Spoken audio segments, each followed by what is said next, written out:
Plus TV. Alors ce soir nous sommes avec Eng, artiste marseillais, qui nous a rejoint pour une exposition haute en couleurs, on va en parler dans quelques secondes, et Aline Chauffour, qui est son agent artistique et qui va nous présenter son activité et également la manière dont elle compte valoriser maintenant et pour plus tard aussi le travail de Eng. Eng, bonsoir, première expo Aix-en-Provence pour vous?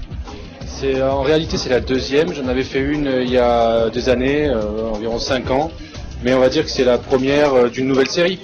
Voilà, je compte bien refaire une expo ici quand j'aurai l'occasion.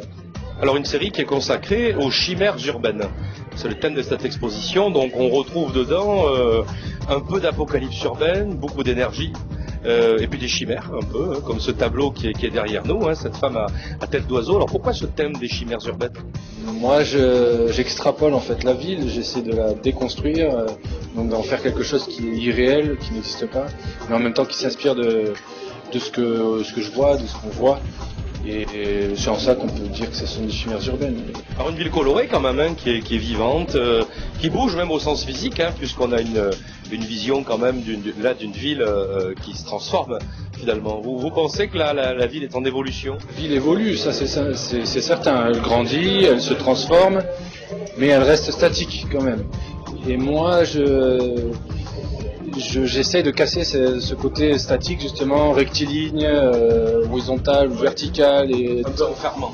Voilà, un peu enfermant, qui peut être très joli ou très attirant, mais moi j'essaie de dépasser ça, et c'est en ça que j'essaie de faire des choses très dynamiques, parce que d'une part ça me plaît, et puis ensuite c'est l'évolution du travail. Et même dans les bâtiments très modernes, on voit aussi des formes qui sont totalement déstructurées, arrondies même des fois, enfin loin des clichés de la ville qu'on avait de New York avec des gros bâtiments rectangulaires. Donc c'est une évolution et quelque chose de déstructuré. Aline, bonsoir.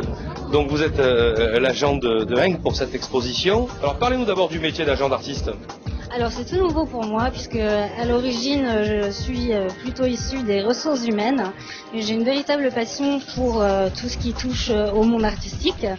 Et il se trouve que je suis apparemment assez bonne communicante, donc je me suis tout naturellement dirigée vers le métier d'agent artistique, et j'ai eu surtout la chance de rencontrer Eng pour mon premier vrai projet, une vraie exposition à mener de A à Z.